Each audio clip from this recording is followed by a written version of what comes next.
Well, as you know, a lot of the reading and book choices on this channel can be somewhat old-fashioned and outdated, but of course we here at Book Time with Elvis do like to keep up to date with current trends in technology and all that kind of thing wherever possible. So continuing on with the theme I discussed about AI in my Monday musings this week, I thought I would use AI for a rather bookish task.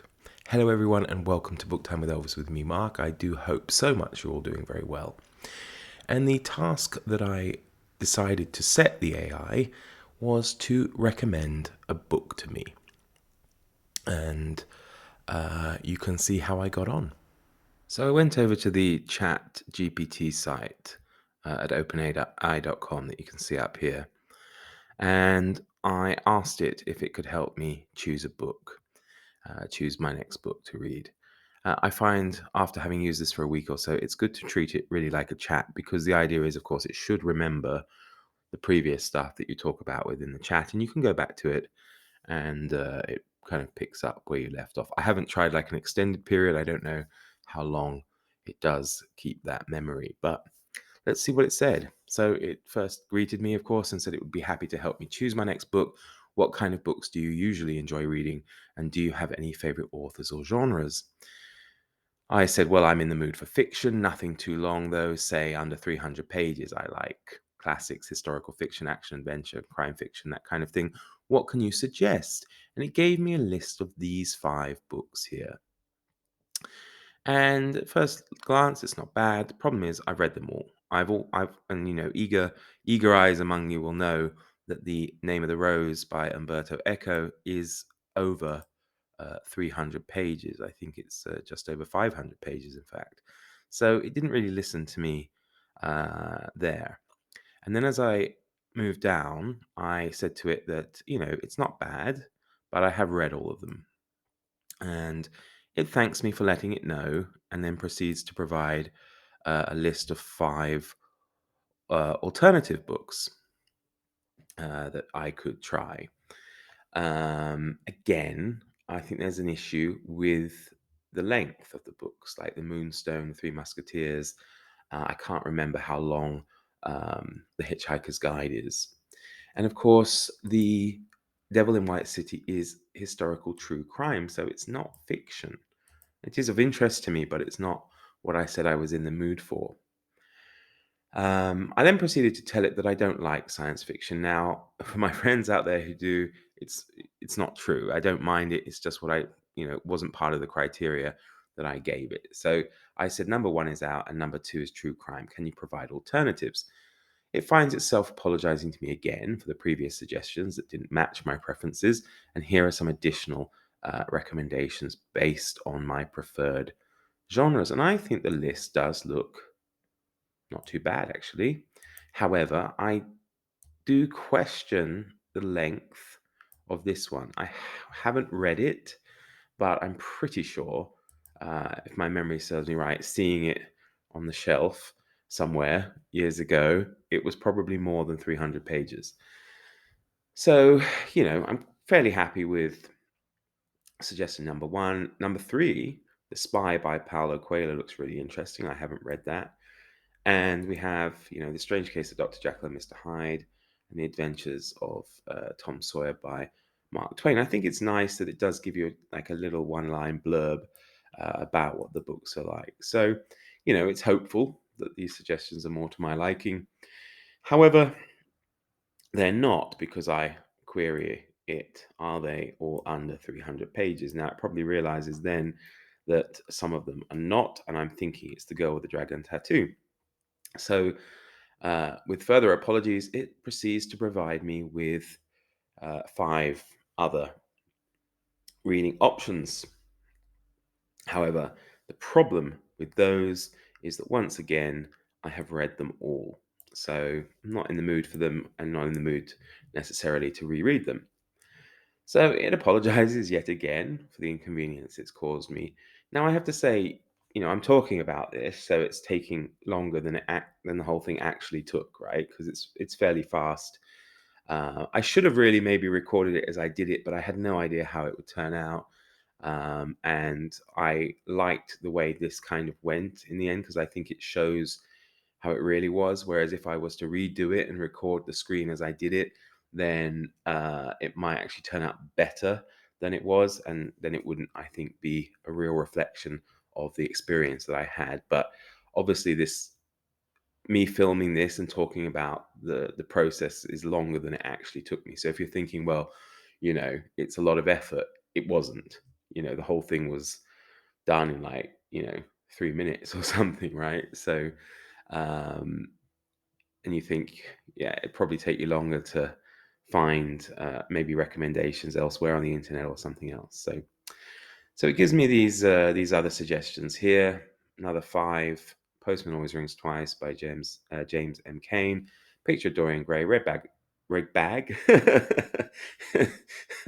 Could be one for Steve Donahue there. The Red Bag of Courage. Uh, if you watch his videos with his continuing saga of his book bags, but The Red Badge of Courage by Stephen Crane. The Crying of Lot 49 by Thomas Pynchon, and The Spy Who Loved Me by Ian Fleming. Again, very interesting. However, I recently read number one and number two, and I don't know. I'm not sure about those two. I mean, I would be interested to read them, but I don't know if I'm particularly in the mood for them. I do ask them the AI to confirm that they are under 300 pages, and it does. It comes back, and you can see here it gives the page count of all five of those books. Well, I can't resist telling it that I've already read numbers one and two. So once again, it finds itself apologizing that the recommendations don't meet my preferences, but then it proceeds to repeat some of the books that I discounted earlier, such as The Maltese Falcon, Sherlock Holmes, Hitchhiker's Guide. And it says all these books are under 300 pages. Now, I know that's not true, especially in the case of The Moonstone. I know that's over 300 pages. So I said, I think you are mistaken. The Moonstone is over 400 pages, isn't it? Well, it comes clean and yet again apologizes for its mistake and tells me that it is indeed over 400 pages and it must have overlooked the page count while making the recommendation. So it comes back now with these five. And, by this point, I was probably being a bit harsh on it because, I think if I'd wanted better results, I should probably have given uh, clearer, clearer instructions. But I'm quite pleased because I want to read The Talented Mr. Ripley, so that's fine. I've read Jekyll and Hyde. I've read The Spy Who Came In From the Cold, and I've read 39 Steps. But if I take Mr. Ripley, if I take The Spy by Paulo Coelho, if I take, actually, I quite want to read The Good Soldier, actually, the Thomas Pynchon one, wherever that was. Yeah, The Crying of Lot 49, that sounds interesting. So I did get, 4 or 5 recommendations that I could, use going forward. And as I said, it seems like the process was maybe longer and more arduous than it actually was because, here I am talking about it. And of course, my talking about it is slower than the process. So I think it was a useful exercise, and I don't think it was a waste of time. And I do understand, of course, it's limited. I could have just probably sent an email with that criteria to someone like Sean D. Stanfast or Steve Donahue or Michael K. Vaughan, and got better response maybe. But again, of course, even if I were to send a message to those fellas, or if I was to ask the AI, it does require that I set out clearly what the criteria is. And I think that's the problem. If I had made more specifications and built more on that conversation, the recommendations probably would have got better and better. So I'm certainly not discounting it. I think it could be very interesting as well to use for other things, recommendations. I've already tried it for travel tips and travel recommendations, sightseeing recommendations, things like that, and it's pretty good. I could see that people can use it for movie recommendations. Could be kind of interesting as well. Because, there's so much to choose from these days. And, we sometimes need something that we can, feed in the kind of thing we're actually looking for and get those maybe perhaps tailor-made suggestions. And I think AI provides a chance for that. And it might not be fantastic at the moment, but I'm pretty sure it's going to get better and better. Now, as I mentioned before, my own feelings towards artificial intelligence is one of sheer fascination coupled with fear. But I think it's important to understand it because it is going to be a big part of our futures. Now, there are other limitations around using AI as it is at the moment. It does say on the title page of the ChatGPT site that it has limited knowledge of current events and things post 2021. So if you were to look for best-selling books of the last year, so 2022, and best-selling books so far this year, it might struggle. There's probably a way that you could get it to retrieve that information, but it wouldn't be drawn out as quickly as some of the other stuff. If, however, you like older books more, then you're probably going to do okay as long as you learn and figure out how to phrase your questions, what kind of prompts you need to give it. Now, regarding other limitations, I thought I would actually ask the AI itself what it thinks its own limitations are when it comes to making book recommendations. And I did say to it, what are the limitations of using AI for book recommendations? And it responded, I hope you forgive me for not putting it back on the screen here, but I'm sure you can just listen to me give its response. While AI can be a powerful tool for book recommendations, it does have some limitations, and here are some of the potential limitations to keep in mind. And it lists 5 of its limitations. The first one being the limited scope of knowledge. AI models can only recommend books based on the books they have been trained on. If the training data is limited in scope or outdated, then the recommendations may not reflect the full range of available books. Well, that's understandable. And also, the more people like us use it, the greater its scope of knowledge regarding books go. So the more of us who go on there and teach it about the types of books we like and all that kind of stuff, its knowledge, wider knowledge, of course, will increase over time, and it will start to learn, I think, more and more about books, which is fine. The second limitation it gives is a lack of personalization. While AI can make recommendations based on the user's past reading habits, it may not be able to take into account other factors that influence a reader's personal preferences or experiences, cultural background, or social context. Again, that's absolutely fair enough, and it's probably something one can learn as these AIs become more and more maybe even like personal assistants or something like this. It will, of course, come to know and understand more about the person it interacts with, and therefore its personalization capability will probably increase. Its third limitation that it gave was that it has an over-reliance on popularity. Many AI book recommendation models rely heavily on popularity and ratings data, which can be influenced by marketing and may not reflect the true quality of the book or match the user's personal tastes. And again, I think that is a fair thing for it to say, and I think that can be fair across a lot of these websites and things where we can get book recommendations, is this over-reliance on popularity and how the book has been marketed, maybe to come across better than it really is.